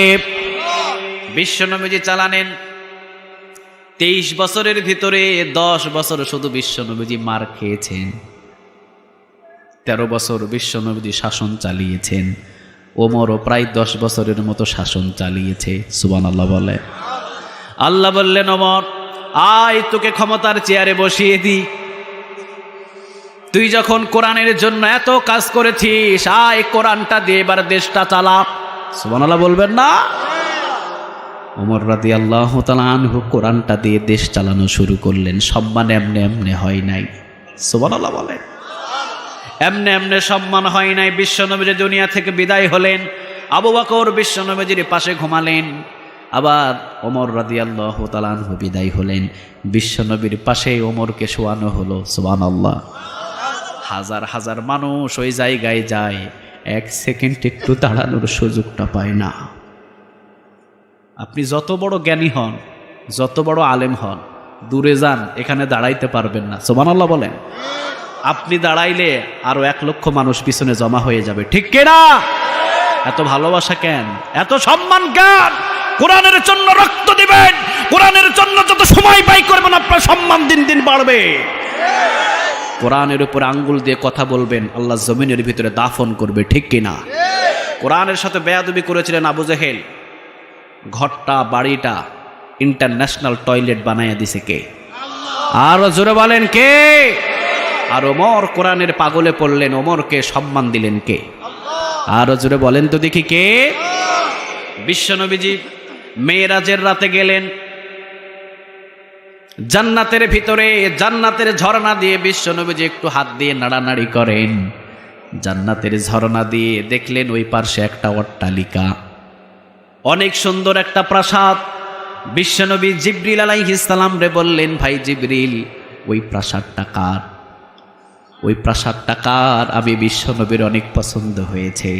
জিবরিল বললেন, ও নবী, যেই দিনই ওমর রাদিয়াল্লাহু তাআলা আনহু ইসলাম গ্রহণ করেছে, ইসলামের জন্য কাজ করা শুরু করেছে, আল্লাহ সেই দিন ওমরকে উপহার দেওয়ার জন্য এই অট্টালিকা আল্লাহ বানিয়ে রেখেছে। বিশ্বনবীজি দৌড় দিলেন, আমার উমরের অট্টালিকা, কত সুন্দর অট্টালিকা, একটু দেখি। দরজা দেখলেন, ওই দিকে গেলেন, ওই দিকে গেলেন, চতুর্দিকে ঘোরাঘুরি করলেন। আমার নবী পা বাড়ালেন, আবার পাটা টান দিয়ে নিয়ে নিলেন। ওমর রাদিয়াল্লাহু তাআলা আনহুকে বললেন, ওমর, সম্মান আমার আল্লাহ তোমাকে দিয়েছে, তোমার জন্য জান্নাতের ভিতরে খুব সুন্দর একটা অট্টালিকা আল্লাহ বানিয়েছে, যেই অট্টালিকাতে আমি বিশ্বনবী ঢোকার জন্য লোভ জেগেছে। সুবহানাল্লাহ বলবেন না? আ'দাদতু লিইবাদিস সালিহিন মা লা আইনুন রাআত ওয়ালা উযুনুন সামিআত ওয়ালা খাতারা আলা কলবি বাশার। ওমর রে, জান্নাতের অট্টালিকা সম্পর্কে আইডিয়া দেওয়ার মতো আমার ভিতরে ভাষাটাও নাই। সুবহানাল্লাহ বলবেন না? কিভাবে তোমাকে আমি জানাবো, কিভাবে তোমাকে আমি শোনাবো? ওমর, এত সুন্দর রাজপ্রাসাদ জীবনে কোনোদিন আমি মুহাম্মদ কোথাও দেখি নাই। তবে আমি ঢোকার জন্য পা বাড়ালাম, ঢুকি নাই, বাহির হয়ে গেলাম। কারণ ওমরের ব্যক্তিগত রাজপ্রাসাদ। আমি বিশ্বনবী যদি ঢুকি আর ওমর যদি বলে ও নবী আমার অনুমতি ছাড়া আপনি ঢুকলেন কেন, আমি বিশ্বনবী যদি কোনো উত্তর দিতে পারবো না। সুবহানাল্লাহ। এই জন্য কোরআনের জন্য যে যত সময় ব্যয় করবে তাদের সম্মান কখনো কমবে না, সম্মান তারে বাড়ায়া দিবে কে? আমরা এই জায়গায় বসেছি কার জন্যে? আরো জোরে বলেন কার জন্যে? আল্লাহর এই কোরআনের জন্যে। আল্লাহ রাব্বুল আলামিন আমাদের সম্মান বাড়াবে না কমাবে? আরো জোরে বলেন বাড়াবে না কমাবে? সূরা তাওবা বলেন তো দেখি, কোরআনের ভিতরে সূরা কয়টা? আরো জোরে বলেন কয়টা? 9 নম্বর সূরার নাম কি? 9 নম্বর সূরার নাম কি? আত-তাওবা। তাওবার নামে আল্লাহ একটা সূরা নাজিল করলেন। সুবহানাল্লাহ বলেন। ক্রমিক নম্বর কত? সবাই বলেন কত? 9। আয়াত নম্বর হলো 112। আয়াত নম্বর কত? 112। আল্লাহ রাব্বুল আলামিন 112 নম্বর আয়াতে মুমিনদের কয়েকটা কোয়ালিটি সম্পর্কে কথা বলেছেন। মুমিনদের জন্য জান্নাতের বাগান বানায়া রাখছেন কে? আরো জোরে বলেন কে? মুমিন মুত্তাকিরা জান্নাতে যাবে, মুনাফিক যাবে জাহান্নামে, ঠিক কিনা? এই মুমিনদের কোয়ালিটি সূরা আত-তাওবার 112 নম্বর আয়াতে দিয়ে দিলেন কে? সর্বপ্রথমই বললেন আত-তাইবুনা। মুমিনদের সর্বপ্রথম কোয়ালিটি হলো মুমিনরা যদিও গুনাহ করে তাওবা করবে কার কাছে? আরো জোরে বলেন কার কাছে? আমাদের গুনাহ আছে না নাই? কম না বেশি? আল্লাহ রাব্বুল আলামিন বললেন ও নবী আপনি জানিয়ে দেন তাওবাটা হলো এক একটা ট্যাবলেট। সুবহানাল্লাহ বলবেন না? তাওবাটা কি? যদি গ্যাস্ট্রিক হয় কি খান বলেন? সবাই বলেন কি খান? সেকলো খাওয়া লাগে কি লাগে না? গরুর গোশত খাইলে চুলকানি বাড়ে না কমে? যাদের অ্যালার্জি বেশি চুলকানি বাড়ে না কমে? ও মিয়া, গরুর গোশত খাইতেও মজা লাগে কিন্তু খাইলে চুলকানি বাড়ে। কিন্তু যদি 60 টাকা দামের ট্যাবলেটটা খেয়ে নেন চুলকানি কমে যায়। বিশ্বনবীজি বললেন গুনাহ করতে অনেক ভালো লাগে, তবে হ্যাঁ গুনাহ করতে যদিও তোমাদের ভালো লাগে, এই গুনাহটাকে শেষ করার জন্যে দোকানের ভিতরে, গাড়ির ভিতরে, গাড়ির সিটের ভিতরে অথবা যে কোনো জায়গায় আস্তাগফিরুল্লাহ। আরো জোরে বলেন আস্তাগফিরুল্লাহ। আরো জোরে বলেন আস্তাগফিরুল্লাহ। এই ট্যাবলেটটা যখন আঙ্গুলের গিরাই গিরাই জপেন, আল্লাহ বলে একটা একটা ট্যাবলেটের বিনিময় বান্দা তোর গুনাহগুলোরে আমি সরাইয়া দেব। আর যদি খালেস তাওবা করেন সাথে সাথে পিছনের গুনাহগুলো মাফ করে দিবে কে? আর জোরে বলেন তো দেখি কে? আল্লাহ রাব্বুল আলামিন বললেন আমার বান্দাগুলো গুনাহ করবে, আমার কাছে মাফ চাইবে, আমি আল্লাহ মাফ করব। সুবহানাল্লাহ বলেন। যদি আমার এই বান্দাগুলো গুনাহ না করতো আমি সব বান্দাদেরকে ধ্বংস করে দিতাম, আরেকটা জাতি বানাতাম। ওই জাতি ভুল করতো, গুনাহ করতো, আমার কাছে মাপ চাইতো। আমরা যদি গুনাহ না করতাম আমাদেরকে ধ্বংস করতো কে? আর জোরে বলেন তো দেখি কে? আল্লাহ বলেন আমি ধ্বংস করে দিতাম, কারণ আমার কাছে যখন বান্দা চোখের পানি ফেলে মাপ চায় আমার কাছে বড় ভালো লাগে। সুবহানাল্লাহ বলবেন না? আমরা সবাই যদি খালি নেক আমল করতাম, কোনো গুনাহ যদি না করতাম, আল্লাহ বলে ও নবী এই জাতিরে আমি ধ্বংস করে দিতাম। কারণ এরা খালি নেকি করবে, গুনাহ করবে না। গুনাহ না করলে তো আমার কাছে কান্দাকাটি হবে না, ঠিক না বে ঠিক? শুধু নেকি করবে, গুনাহ করবে না, সবগুলারে ধ্বংস করে দেব আমি। আরেকটা জাতি আমি সৃষ্টি করতাম, ওই জাতি গুনাহও করবে, আবার আমি আল্লাহর কাছে তাওবাও করবে। এই জন্য খবরদার, এত টেনশন, এত ভুলের প্রয়োজন নাই। গুনাহ হয়েছে তাওবা করবেন, তাওবা করলে মাফ করে দিবে কে? আর জোরে বলেন তো দেখি কে? নবী এবং রাসূল ছাড়া এমন কেউ নাই যে কোনো গুনাহ নাই। নবী এবং রাসূলরা হলেন নিষ্পাপ, আমরা হলাম গুনাহগার, ঠিক না বে ঠিক? এই জন্য আল্লাহ রাব্বুল আলামিন বললেন ও নবী আইয়ুহাল্লাযীনা আমানু তুবু ইলাল্লাহি তাওবাতান নাসুহা। আইরে বান্দাই, তাওবাতুন নাসুহা মানে তাওবা কর, গুনাহগুলোরে মাফ করে দিবে কে? ইয়া আইয়ুহাল্লাযীনা আমানু, ইমানদারদেরকে ডাক দিলেন কে? বোঝা যায় ইমানদারদের আমল নামায় গুনাহ আছে না নাই? আল্লাহ তো অন্যভাবে ডাক দিতে পারতেন, ঠিক না বে ঠিক? কাফেরদেরকে ডাক দিতে পারতেন, মুনাফিকদেরকে ডাক দিতে পারতেন। আল্লাহ বললেন ইয়া আইয়ুহাল্লাযীনা আমানু, ও ইমানদারগণ। বোঝা যায় আল্লাহ বলছেন ইমানদারগণ। ইমানদারেরা ছোটখাটো গুনাহ করবেই করবে, কিন্তু আল্লাহ বলেন টেনশন করবি না, তাওবাতুন নাসুহা কর, গুনাহগুলোরে মাফ করে দিব আমি আল্লাহ। গুনাহগুলোরে মাফ করব আমি। চাইতে দেরি হবে, গুনাহ মাফ করতে দেরি করবে না কে? সেকেন্ডের ভিতরে আপনি গুনাহ করেছেন, আপনি যদি মাফ চান আল্লাহ বলে মাফ করে দিব। সুবহানাল্লাহ বলবেন না? আল্লাহ রাব্বুল আলামিন বললেন বান্দা, জীবনে তুই কত গুনাহ করেছিস, তোর গুনাহ যদি হয় খালের পানির সমান, আমি আল্লাহর কাছে যখন মাপ চাইবি সাগরের পানি সমান দয়া মায়া নিয়ে তোর সামনে হাজির হয়ে যাব। তোর গুনাহ যদি হয় সাগরের পানির সমান, আমি আল্লাহর কাছে যদি মাপ চাস, আমি আল্লাহ আসমানের সমান দয়ার মায়া নিয়ে তোর সামনে হাজির হয়ে যাব। তোর গুনাহ যদি হয় আসমানের সমান বান্দা, আমি আল্লাহ আরশের সমান দয়ার মায়া নিয়ে তোর সামনে হাজির হয়ে যাব। এরপরও আমি আল্লাহ তোকে মাফ করে দেব। সুবহানাল্লাহ নাই? এই জন্য মুমিনদের প্রথম নাম্বার কোয়ালিটি আত-তাইবুনা। মুমিনরা তাওবা করবে কার কাছে? আর জোরে বলেন কার কাছে? যদি তাওবা করেন গুনাহগুলোরে মাফ করে দিবে কে? ওমর রাদিয়াল্লাহু তাআলা আনহু, তিনি খেজুর বাগান দিয়ে হাঁটছেন, যুবকের সাথে দেখা। মনে রাখবেন যুবকরা গুনাহ করতে দেরিও করে না, আবার যুবকদের গুনাহ মাফ করতেও দেরি করে না কে? আর জোরে বলেন তো দেখি কে? যুবকদের গুনাহ হয় সেকেন্ডের ভিতরে, কারণ তাদের পাওয়ার কম না বেশি? আর জোরে বলেন কম না বেশি? যুবক সেকেন্ডের ভিতরে একটা গুনাহ করে ফেলতে পারে, আবার যুবকদের গুনাহ সেকেন্ডের ভিতরে মাফ করেন কে? ওমর রাদিয়াল্লাহু তাআলা আনহু খেজুর বাগান দিয়ে একাকী হাঁটছেন। তিনি হাঁটতে হাঁটতে আপনাদের মতো একটা যুবকের সাথে দেখা। হাতের ভিতরে একটা গ্লাস, গ্লাসের ভিতরে মদ পান করতেছেন যুবক। ওমর রাদিয়াল্লাহু তাআলা আনহু সামনে গেলেন, সর্বপ্রথমই আগে সালাম দিয়ে দিলেন। সুবহানাল্লাহ। বাড়িতে গিয়ে বললেন কয়টা নেতার সালাম পাইছেন আপনি? ভোটের আগে সালাম, ভোটের পরে লাথি, ঠিক না বে ঠিক? ভোটের আগে বুকের ভিতর, ভোটের পরে লাথি দিয়া 10 হাত দূরে। কথা কন না কেন? ওমর রাদিয়াল্লাহু তাআলা আনহু তিনি ছিলেন এমন নেতা, সর্বপ্রথম আগে যুবকরে সালাম দিয়ে দিলেন। ওমর রাদিয়াল্লাহু তাআলা আনহু তিনি ছিলেন এমন নেতা, ওমর রাদিয়াল্লাহু তাআলা আনহুর এলাকার ভিতরে তাদের একটা দেবদেবী ছিল। খ্রিস্টান ছিলেন, খ্রিস্টান। যিশুর একটা মূর্তি ছিল, যিশুর মূর্তির নাক নিজেই ভেঙে ফেলেছে তিনি। নিজেই ভেঙে ফেলার পর সব সাহাবীদের কাঁধের উপরে চাপিয়ে দিয়েছে, মানে গন্ডগোল ফাসনা ফাসাদ লাগানোর ইচ্ছা।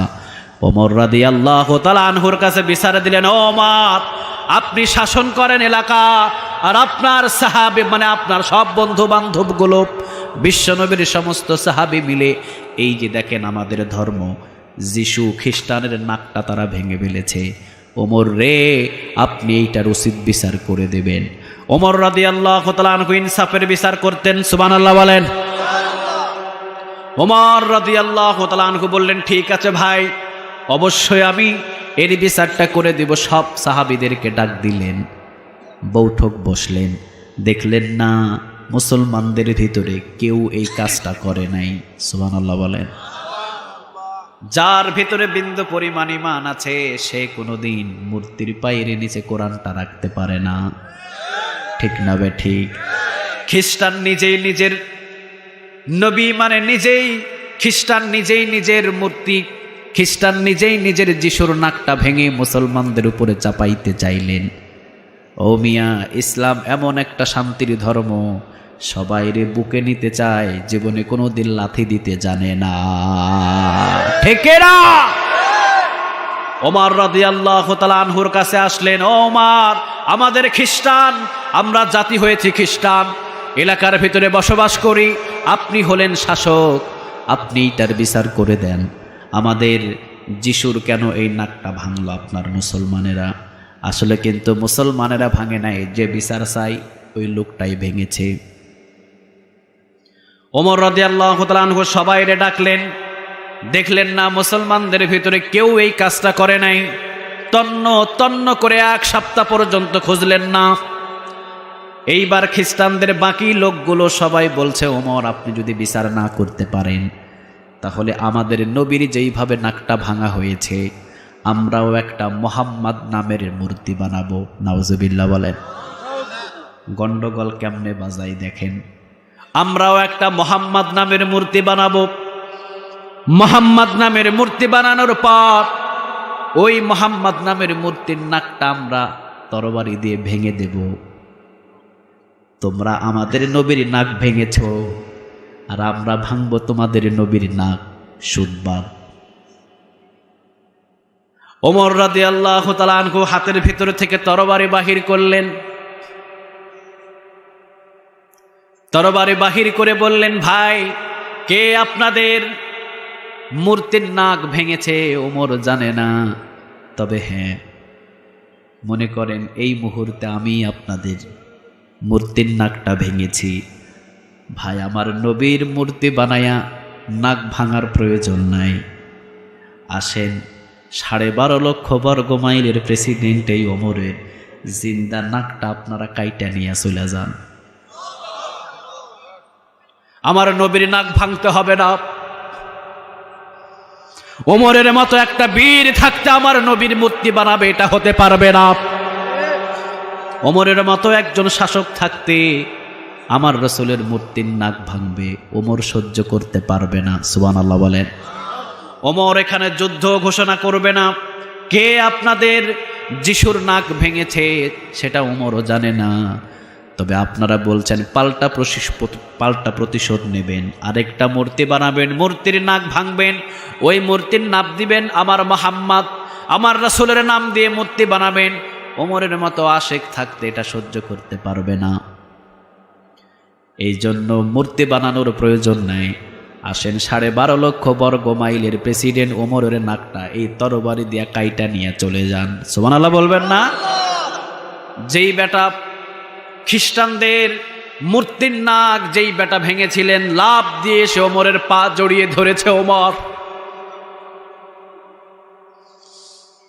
মিথ্যা কথা বলো কেন? ওমর, তুমি কেন আমাদের যিশু খ্রিস্টানের নাকটা ভাঙবা? তুমি কেন ভাঙবা? ওমর রে, যেই নবীরে জীবনের চাইতে বেশি ভালোবাসা হয়, আমি নিজেই আমার ধর্মের মূর্তির নাক আমি নিজেই ভেঙে নিজের পকেটের ভিতরে রেখে দিয়েছি। এই যে দেখেন ভাঙা অংশ। ওমর, আপনার নবীর মূর্তি বানাবো এই কথাটা শুনতেই আপনি নিজের জিন্দা নাকটা কোরবান দিতে প্রস্তুত আছেন। ওমর, আমার এই ধর্মটা আমি মানতে চাই না। যেই নবীকে জীবনের চাইতে বেশি ভালোবাসা যায় ওই নবীর জন্য আমি আজকে পাগল হয়ে গেলাম। সাথে সাথে 5,000 ওই জায়গার খ্রিস্টান সবগুলো মুসলমান হয়েছে। এই ওমর হলেন সেই ওমর, জীবনে কোনো দিন কাউকে অন্যায়ভাবে কোনো কাজ করতে দেয় নাই। সুবহানাল্লাহ বলেন। নিজেই আগে সালাম দিয়ে দিলেন। সুবহানাল্লাহ বলবেন না? নিজেই আগে যুবকরে সালাম দিয়ে দিলেন, যুবক সালাম নিলেন। যুবক সালাম নেওয়ার সাথে সাথে ওমর রাদিয়াল্লাহু তাআলা আনহু হাতটা বাড়িয়ে দিলেন, হাতে হাতে মুসাফা হলো। ওমর রাদিয়াল্লাহু তাআলা আনহু বললেন, খেজুর বাগানের ভিতরে তুমি খাও কি? সুবহানাল্লাহ বলবেন না? প্রেসিডেন্টের কথাগুলো দেখেন, খেজুর বাগানের ভিতরে তুমি খাও কি? যুবকটা বললেন, আমি হাতের ভিতরে মধু আছে, এই মধুটা আমি খেজুর বাগানের ভিতরে খাই। ওমর রাদিয়াল্লাহু তাআলা আনহু বললেন, খেজুর বাগানের ভিতরে চুপি চুপি মধু খেতে হবে কেন? ঘরের ভিতরে খাইলেও তো হইতো। সুবহানাল্লাহ নাই? ওমর তো নাছর বান্দা। সুবহানাল্লাহ বলবেন না?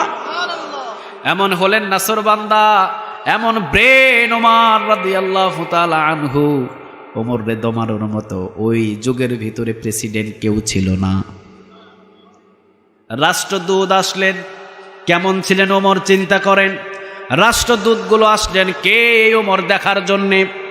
বাহরাইন থেকে, কাতার থেকে, দূর দূরান্ত থেকে আসলেন ওমরকে দেখার জন্যে। রাষ্ট্রদূতগুলো এসে বললেন ওমর কোথায়? সবাই বললেন ওই যে ওই দিকে ওমর। সবাই বললেন কোথায় ওমর? ওমরকে তো পায় না। ওমর থাকবে রাজপ্রাসাদের উপরে, কোথায় ওমর? তাকিয়ে দেখেন ওমর খেজুর বাগানের নিচে উত্তপ্ত বালুর উপরে শুয়ে আছে। ঘামগুলো টপ টপ টপ টপ করে বালুর উপরে পড়ছে। সবাই গিয়ে সালাম দিলেন। সবাই বললেন আপনি ওমর? তিনি বললেন হ্যাঁ আমি ওমর। সুবহানাল্লাহ নাই? আপনি ওমর, আপনার এই পরিস্থিতি কেন? নরম কোনো বিছানা নাই, নরম কোনো খাবার নাই, আপনি উত্তপ্ত বালুর উপরে শুয়ে আছেন কেন? ওমর রাদিয়াল্লাহু তাআলা আনহু বললেন 12.5 লক্ষ বর্গ মাইলের ভিতরে সমস্ত মানুষ যেদিন নরম বিছানায় ঘুমাতে পারবে, ওমরের জন্য সেই দিন নরম বিছানা হবে। রাষ্ট্রদূত বলে নিয়ে গেলেন তাদেরকে মেহমানদারি করানোর জন্য। আব্দুল্লাহরে বললেন আব্দুল্লাহ ঘরের ভিতর থেকে খাবার আনো।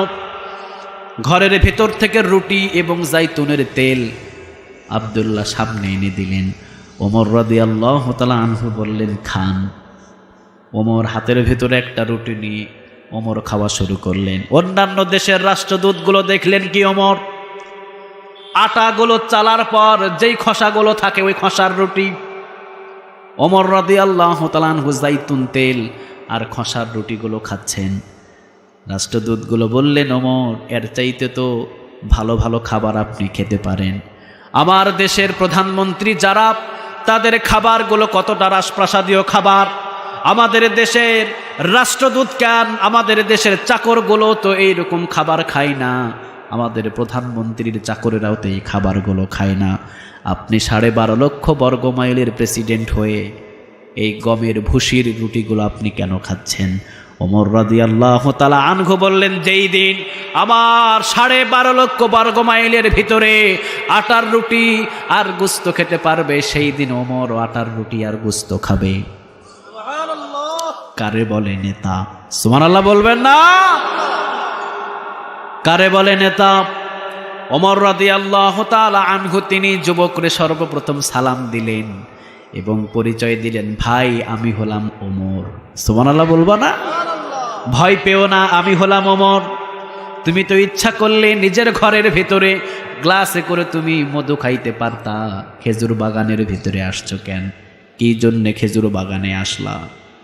যুবকের কলিজার ভিতরে মোসাড় দিয়েছে সর্বনাশ, এইটা হলেন ওমর। ওমর তো সেই ওমর। আমাদের ছোট্ট ছোট্ট বাচ্চাগুলো যখন খাবার খায় না, ছোট্ট ছোট্ট বাচ্চাদেরকে ভয় দেখায় খবরদার খাবার খা, বাঘ আসবে বাঘ, ভয়ে খাবার খাই ঘুমায়া যায়, ঠিক না বে ঠিক?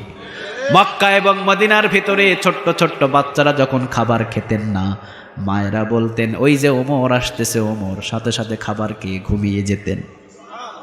যুবক ওমরের নাম শুনে কলিজার ভিতরে মোচাড় দিয়েছে সর্বনাশ, ওমরের হাতের ভিতরে পড়েছি। আসলে তো গ্লাসের ভিতরে মদ নয়, আসলে তো গ্লাসের ভিতরে মধু নয়, গ্লাসের ভিতরে কি? সবাই বলেন গ্লাসের ভিতরে কি? যুবক মিথ্যা কথা বললেন ওমরের হাত থেকে বাঁচতে হবে। ওমরকে বললেন ওমর আমার হাতের ভিতরে মধু, আমি বাগানের ভিতরে মধু খাইতেছি। ওমর বললেন দাও আমার হাতে দাও। সুবহানাল্লাহ নাই? দাও আমার হাতে দাও, কোনো অসুবিধা নাই, দাও আমার হাতে। তুমি যদি মধু খাও আমি অর্ধেক খাই। সুবহানাল্লাহ বলবেন? হাদিয়া দেওয়া সুন্নাহ। তুমি অর্ধেক খাইছো, এবার আমি এক ঢোক খাই, দাও আমার হাতের ভিতরে। যুবক চুপি চুপি হাতের ভিতরে দিয়ে দিলেন, না দিলেই থাপ্পড় আছে না নাই? ওমর বললেন যদি মদ হয় 80টা বেতের বাড়ি, জোরে বলেন কয়টা? আর 80টা বেতের বাড়ি খাইবা, ওই 80টা বেতের বাড়ি দেবে ওমর। সুবহানাল্লাহ বলে। ওমরের হাতের 80টা বেতের বাড়ি খাওয়ার মতো ওই শক্তি মদিনার ভিতরে কারো নাই। যুবকটা ভয়ে কলিজাটা শুকিয়ে গেলেন। যুবক বললেন, সর্বনাশ, যদি ওমর এখন মত যদি প্রকাশ হয়ে যায়, 80টা বেতের বাড়ি, আর ওমর যে বিচার করবে গোপনে না, ওমরের বিচারগুলো হলো প্রকাশ্যে, ঠিক না বে ঠিক? কোরআনের বিচারগুলো গোপনে না প্রকাশ্যে? আর জোরে বলেন, গোপনে না প্রকাশ্যে? চুরি করলে হাত কাটতে হবে। বাংলাদেশের ভিতরে অনেকে চুরি করে, কই আজ পর্যন্ত কোনো হাত কাটা হয় নাই, ঠিক না বে ঠিক? চুরি কমছে না বাড়ছে? আর জোরে বলেন, চুরি কমছে না বাড়ছে? চুরি করতে করতে চুরি এখন কানাডা পর্যন্ত বেগমবাড়া তৈরি হয়েছে, ঠিক না বে ঠিক? হাতগুলো ধরে ধরে যদি প্রকাশ্যে কেটে দেওয়া হতো, আল্লাহর কসম করে বলি, একদিনের ভিতরে সমস্ত চোর আল্লাহর ওলি হয়ে যেত। ওমর রাদিয়াল্লাহু তাআলা আনহু বললেন, আসো। হাতের ভিতরে দেখলেন, গ্লাস নিলেন। ওমর রাদিয়াল্লাহু তাআলা আনহু আঙ্গুল দেবেন, এমন সময় যুবকটা তওবা করেছেন কার কাছে? আর জোরে বলেন, কার কাছে? চিন্তা করেন, যুবকের গুনাহ করতেও দেরি নাই, যুবকরে মাফ করতেও দেরি করে না কে? আত্তাইবুনা, মুমিনদের প্রথম নাম্বার কোয়ালিটি, যুবক গুনাহ করেছে কিন্তু যুবক তওবা করলেন। আল্লাহ, জীবনে অনেক দিন আমি মদ খেয়েছি, তবে আজকে তওবা করলাম, জীবনে কোনোদিন এই মুখের ভিতরে এক ফোঁটা মদ কেউ ঢুকাইতে পারবে না।